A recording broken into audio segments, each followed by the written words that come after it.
which passed, by the way, unfortunately with some Republican votes. What do you think about that? Cheating, Chad. Standing before you is one Republican that never voted for a tax increase in California and never will. Jerry Brown came around and said, look guys, the only way we're going to change the climate of California is to tax the people of California more. With cap and trade, which will increase the cost of your gasoline by up to another 73 cents in the next decade. Does that sound like that's going to change the climate much? No. Right? This is their idea. So what did we do? Not only was I the first one to vote against it, I was the first one to vote to throw out the Republican leadership that took Republicans to vote for tax increases in California. Yeah! Look, the only thing that California's climate change policy has done is drive companies and businesses and Californians to other states, and that is going to stop. Travis Allen is your next governor of the state of California. I am going to hang a bright neon sign over the Capitol, and it's going to say, open for business.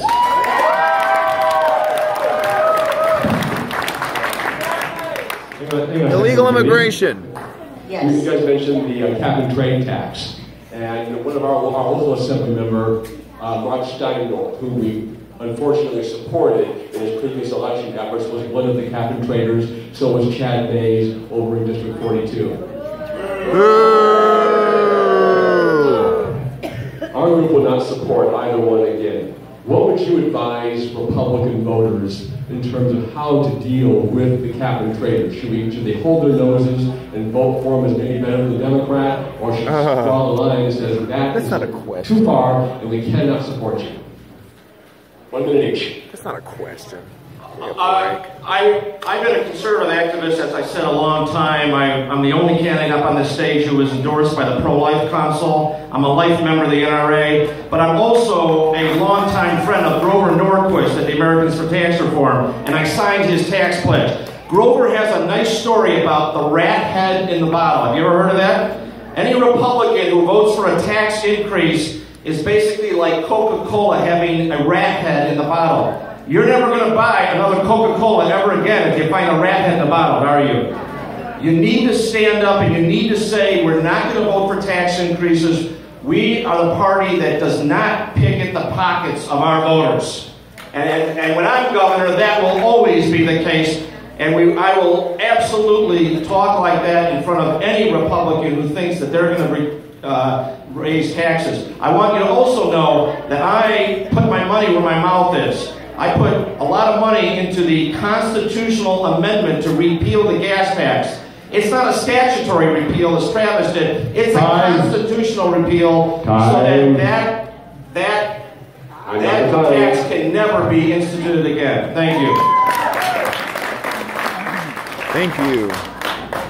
So since I got elected in 2012, I've helped over 20 candidates across the state, Republicans, get elected in office. I have led a volunteer organization of over 500 people and gone all over the state to make sure that Republicans get elected all over California, because that's the only way we're going to change our state.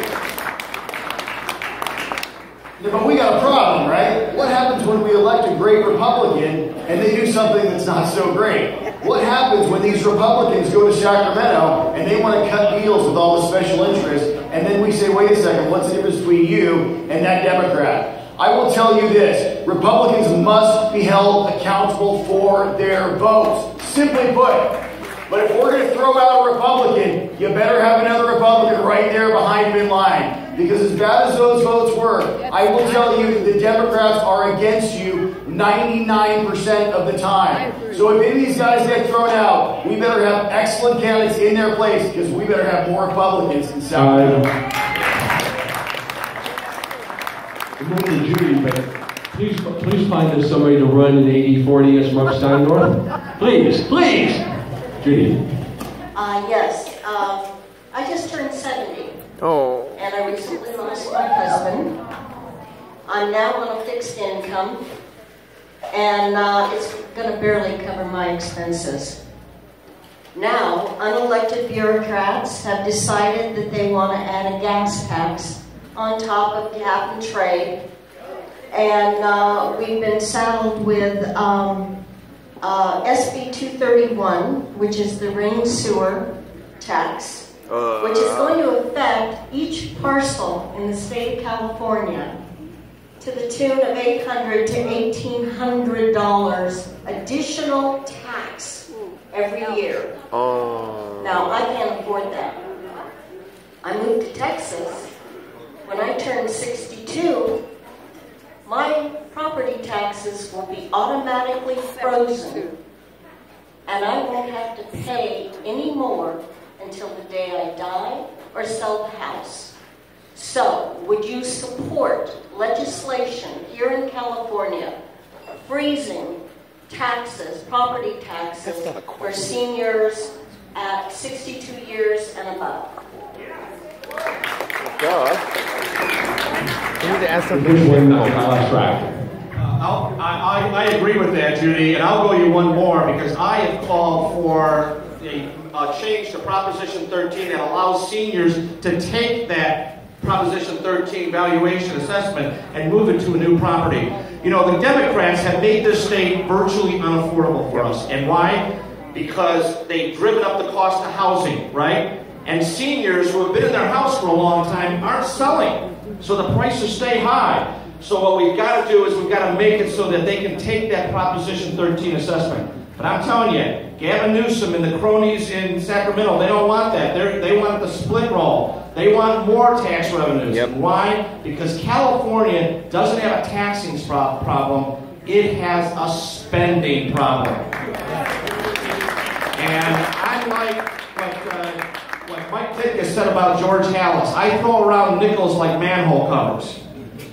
And I'm going to make sure that we put this budget on a diet. I'm a CPA, and I'm going to talk to the people of the state about how much money is wasted because of the cronies in Sacramento. But again, you got to have a plan for dealing with the special interest corruption. It's wonderful to tell audiences like you that we're going to get all this stuff done, but we've got to make sure that we get a legislature that will get this done, and we have the leadership in the governor's mansion that's going to put this state back on a footing so that we aren't hitting seniors with huge tax increases. Right.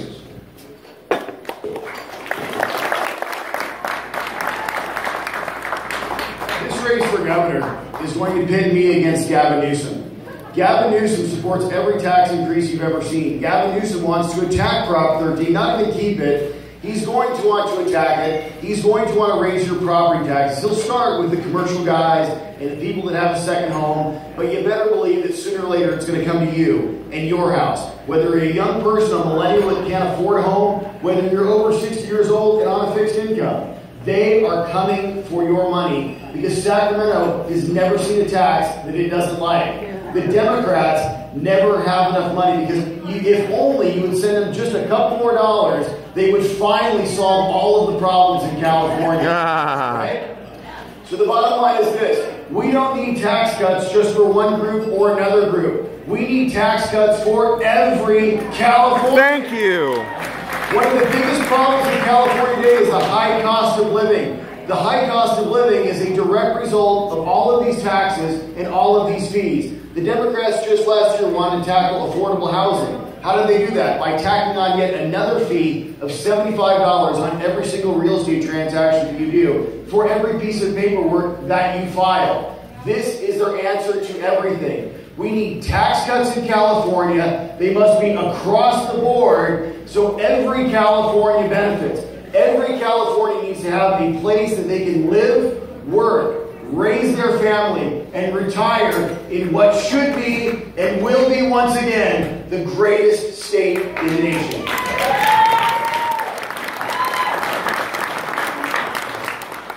Hello. And just a reminder, our Twitter is #RepGovDebate. That's REPGUV debate. It's very lively right now. In 2015, the Colorado Springs Gazette wrote Clearing the Haze, an in-depth look at Colorado's reality 1 year after that state approved recreational marijuana. In that series, the paper reported that traffic fatalities related to marijuana had doubled.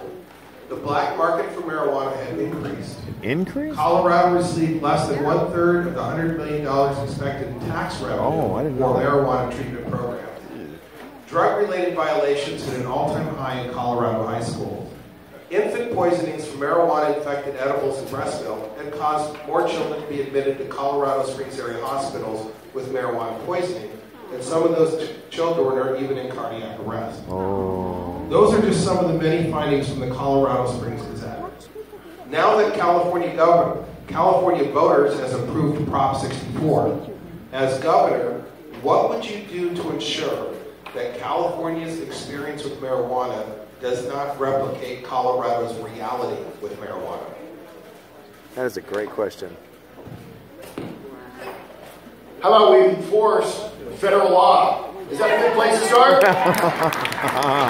Listen, you know, if somebody has cancer and medical marijuana can ease their nausea or their suffering, if someone has glaucoma and this helps their glaucoma, I can understand this. But I have always been against recreational, legalized marijuana. The state that has had this, Colorado, has terrible results. You've just heard some of them. How about this? The second highest teen rate of marijuana usage in the entire country in Colorado. This is going to be a failed experiment. This is Gavin Newsom's great idea. It will lead to the normalization of marijuana, which turns into the gateway drug. Remember back in the 60s, they said it was a gateway drug, and then that was all disproved? Well, no longer. It has now been clinically shown that you are 9 times more likely to use other harder drugs once you start using marijuana. This is the problem.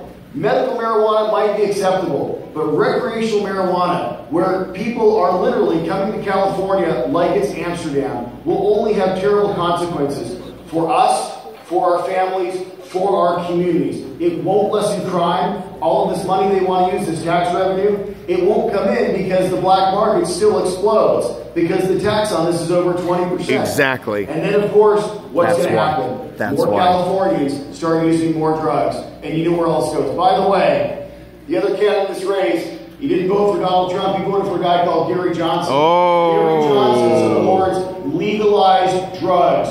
Fully legalized drugs. And I can tell you, that's a bad idea for California. Ouch. Well, I'm the only candidate in this race who didn't the only Republican who didn't donate to Gavin Newsom. Pay attention to what people say, but look at what they do. Ouch. One of the candidates gave money to Gavin Newsom and to Terry Brown. I am going to talk about why they enacted this. Follow the money, ladies and gentlemen. Follow the money.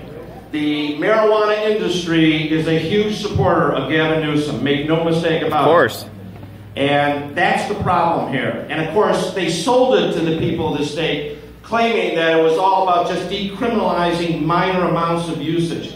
Travis is right. That's a gateway drug. It leads to other drugs that you're going to use. But they sold it to the people on false pretenses. And that's the problem here. We've got to have politicians who tell you the truth. Oop. I told you the truth about who I voted for because Gary Johnson was a 2-term Republican president, Republican governor. And I had read stories. I was a Cruz supporter, and I had read stories about Donald Trump giving money to Hillary Clinton and Chuck Schumer. I would have cut my arm off before I gave any money to any Democrat. That is why I was unsure about President Trump. I will tell you this, though, it was a mistake. I will be on record right now, and let's get it out in the open. It was a mistake because I am pleasantly surprised by our president. Yeah! Because I believe George W. Bush, when he told me he was a conservative, and he turned out not to be. What is it? And I was not going to get fooled again. And that's why I cast that vote. And I hope you understand that I'm honest. Maybe I'm honest to a fault. I could have lied about it, but I didn't. Because I'm always going to tell you the truth. And I would never give money to any Democrat. I only supported Republican candidates. Ouch! Thank you. The claws are coming out finally. Before Don asks his next question, once we finish Don's question and the answers, we're going to take some audience questions. So if you have your question already written out, you can start lining up here, and we'll take some audience questions after Don's questions and the answers. Thank you. As as half the room gets up to get in line. This is my best chance. All right. There's a lot of financial issues facing this state regarding schools, regarding the budget. And I'm going to try to encapsulate what I think might be the source of a lot of the financial struggles that our state has. A lot of the money that California raises in taxes gets shifted around from bucket to bucket. The elephant in the room, the big fiscal calamity inside California, is an out-of-control benefit system with a defined benefit pension system at the core. What can you do as governor to get the pension system, which is causing fiscal calamities in every corner of our budget, under control, so that we can begin using the money that we raise for gas taxes, for roads, for schools, and the other purposes that it's intended for? So the question is, what can the governor do to control the out-of-control pension plan that we have in this state? It's all about leadership, Don. It's all about leadership. I'm a CPA, I'm a tax lawyer, I drafted defined benefit pension plans. I've taken defined benefit plans completely out of the private companies that I represent. We need to go to a 401k plan. And we need to get a rein on the out-of-control expenses. I was on Stuart Varney's show the other day, and I said this. I said, Bernie Madoff is in a jail somewhere wondering why Jerry Brown isn't in the jail cell right next door. Because I've never seen an actuary use 7% as an assumed rate of return. And the reason they do that, they're honest about it. They say if they used a real rate of return, the state would be bankrupt. We can't do this to our children. This is generational theft. Yes. And it's wrong. And I'm going to talk to the people of this state. I'm also going to make sure that we get a legislature that's not held in sway by the cronies. If you ever have a low energy day, you need to go to a website called transparentcalifornia.com. Have you ever heard of this? Because, God, it's not just the benefits, it's also the salaries. You will see Victor Joseph, this prison dentist who made $800,000 last year. Outrageous.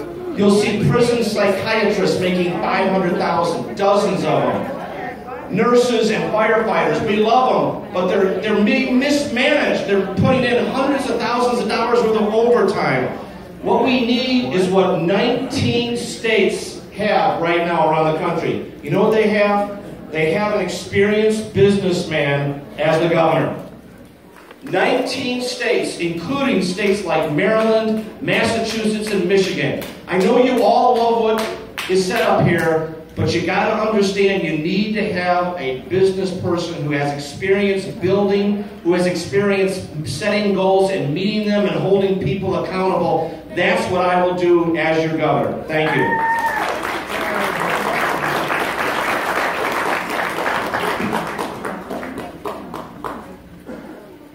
Well, you know, I absolutely agree. California does need a businessman as governor. And that's why I'm running the next governor of California. I've owned my business since 2001, and it's funny because, see, I'm a certified financial planner. And what do I help my clients do? I help them to retire. Whether it's with defined benefit pension plans, whether it's with 401ks, or whether it's just with other sorts of investment accounts. I have tons of firsthand experience. I've also been the vice chair of the Public Employees Retirement System Committee in the legislature.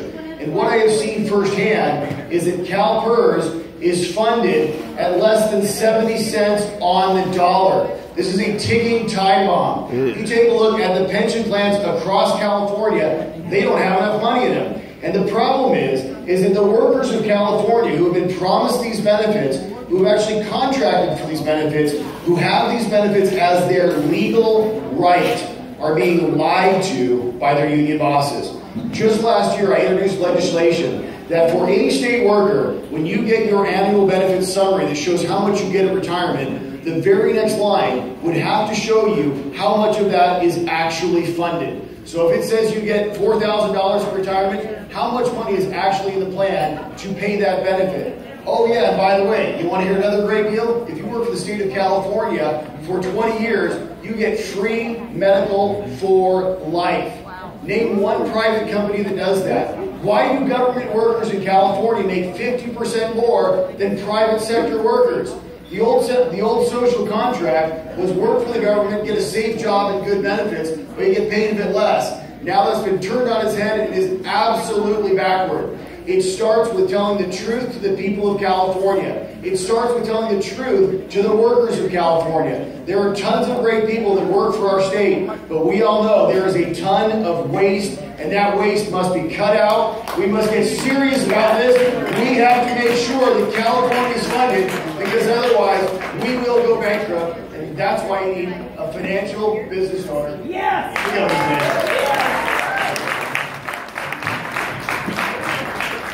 This is important, so I'm going to ask the follow-up here.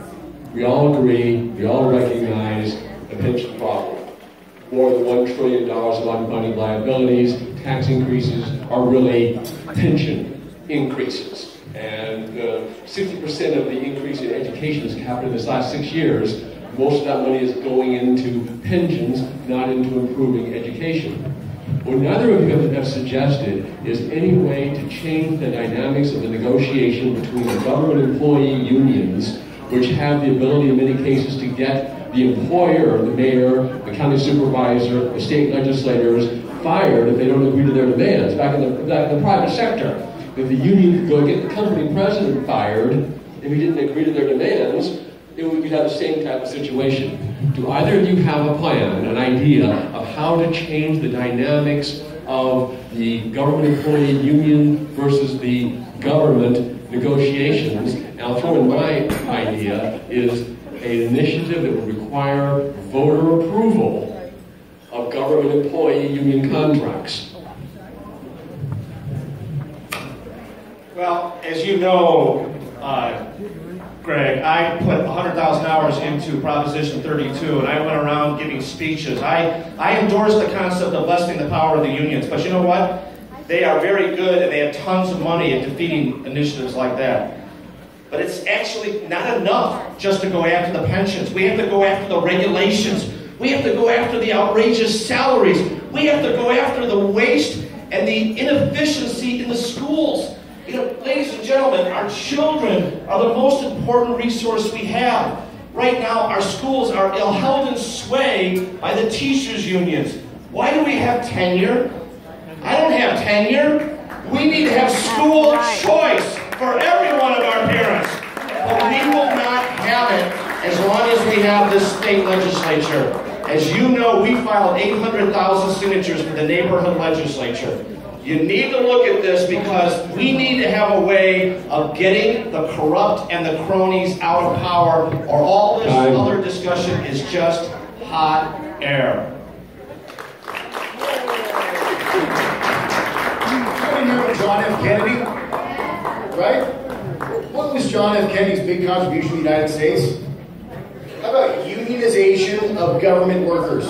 What was Jerry Brown Moonbeam's contribution to the state of California when he was governor the first time around? Unionization of California government workers. This is why we are in this mess today. We have a brand new person in the Supreme Court. His name is Neil Gorsuch. And you better believe he's not going to die in his sleep. Think about that for a second. Right. Let me tell you. Why? We just did a forum a couple weeks ago for the California School Business Association. And in the room were all of these people elected to school boards. My mom was actually the president of our local school district down in Chula Vista. You would think that these people would believe in fiscal, accountability and responsibility. They'd be looking out for, the good guys in the room. They would want to make sure that their balance sheet were in line so they could educate their children. But instead, the room was packed by people that were put in place by the unions, because the unions are controlling their own dollars. All right, now let's hear some of our members and activists. Agnes. Hi. My own son was murdered by a previously deported illegal alien. Thank you, Agnes. And you already covered what you're going to do to take back California and stop this insanity, this mess called Sanctuary State. What are you going to do to fight the likes of Kevin DeLeon, who only fights for illegal aliens, and and what are you going to do to give law enforcement the power and respect they deserve so they can do their job to ask for ID, arrest illegal aliens, and turn them over to ICE so we can have California great again.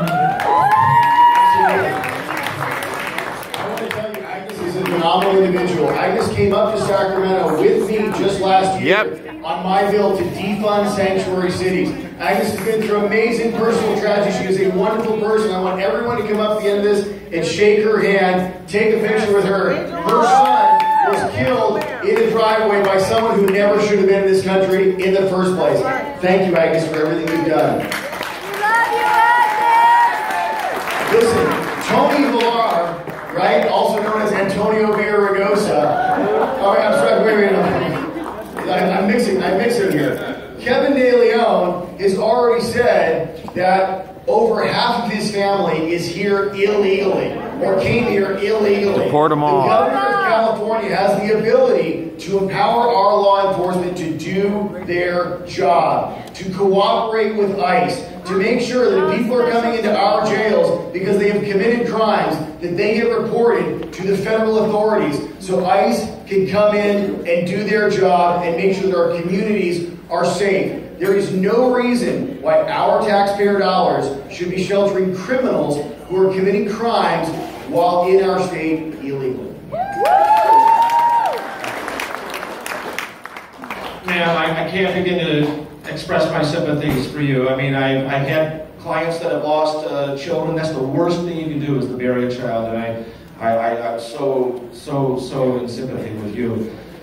This is all about leadership again, ladies and gentlemen. We need to have a governor who is going to exercise the right leadership. I was on Fox again yesterday, and I was talking about the fact that people of Latin descent, and there are numerous of them in California, you know that, they want safe communities. They want their children safe. They don't want criminals. They don't want MS-13. They don't want the drugs and the guns. They want the law enforced. And we have to make sure that we do that. But we have to also make sure that we make sure that people feel welcomed coming to this country. We need to change our immigration. We need to make sure we have merit-based immigration so that people can come here who want to be Americans and participate in America. That's absolutely important. So we got to make sure that we don't tar a group as all criminals of some sort or another. We have to make sure we go after the criminals that murdered your child, as well as the criminals who are threatening our neighborhoods.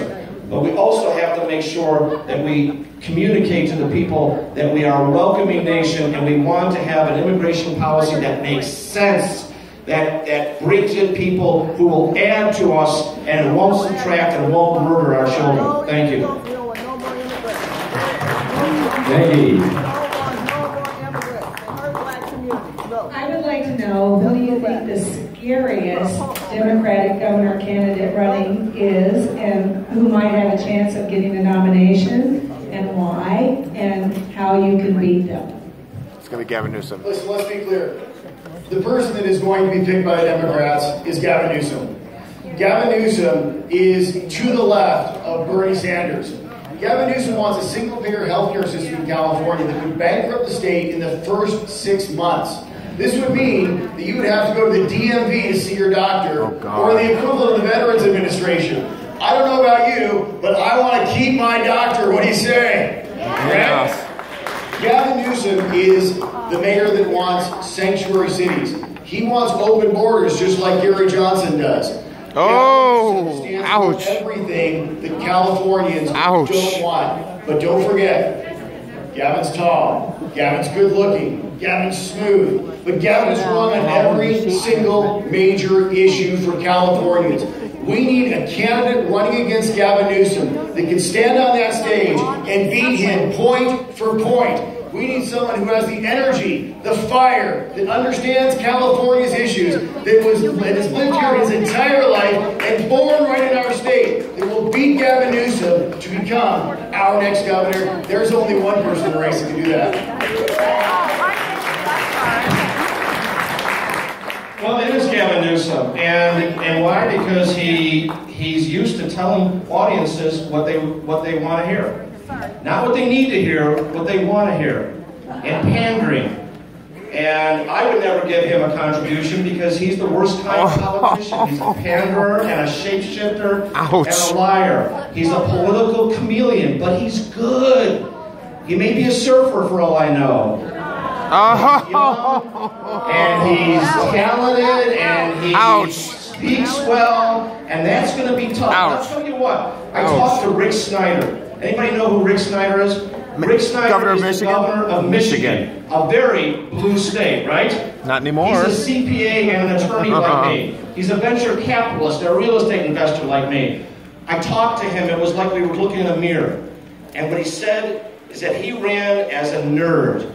He ran as a guy who was going to fix the problems of Michigan, who was going to get the economy going again, who was going to get jobs going again, who was going to get the affordability of that state back so that people could afford to live there, who was going to improve the education program. Rick Snyder was a nerd, he really is. But he got elected and re-elected, and he's turned that state around, and that's exactly what I'm going to do in California. Okay. Mike. Yes, I would like to know if I'm going to be voting for one of you guys. I would like to know, are you going to take a strong stance on securing our border, enforcing our immigration laws, and taking a systematic and aggressive removal of illegal aliens from our country? Yeah! No excuses. Si se puede deport. I want to talk about something very quickly first, which is, you know, John Cox has been making a lot about the fact that what galvanized me to run and actually change California was listening firsthand to these Democrats and understanding exactly what they stood for. That's what I did in 2010 and 2011, and that's why I ran, and that's why I have been elected for the last 5 years, with a 100% record from all of the conservative organizations. The only true conservative in this race. In 2016, John just contributed something called the Mayday PAC, which is run by one of George Soros' buddies. And as a matter of fact, they only spent $2,250 of the $5 grand that he gave him supporting Republicans. So John, where did the rest of their money go? Think about this. That was the year before last. Now, the bottom line, California will enforce federal immigration law. We will empower our law enforcement to work directly with ICE to make sure that people who are not here in our state committing crimes get a one-way ticket out, and they won't be coming back. Unlike John Cox, I supported and voted for our Republican nominee for President, Donald Trump, who is going to secure our borders. Yes. Gary Johnson stands for open borders. You know, you have, for all these people who want to say, oh, Travis Allen made these contributions before he was elected, right? For all those people, look at the thousands of votes that I have cast. There you go. All of them conservative, every single one. The only vote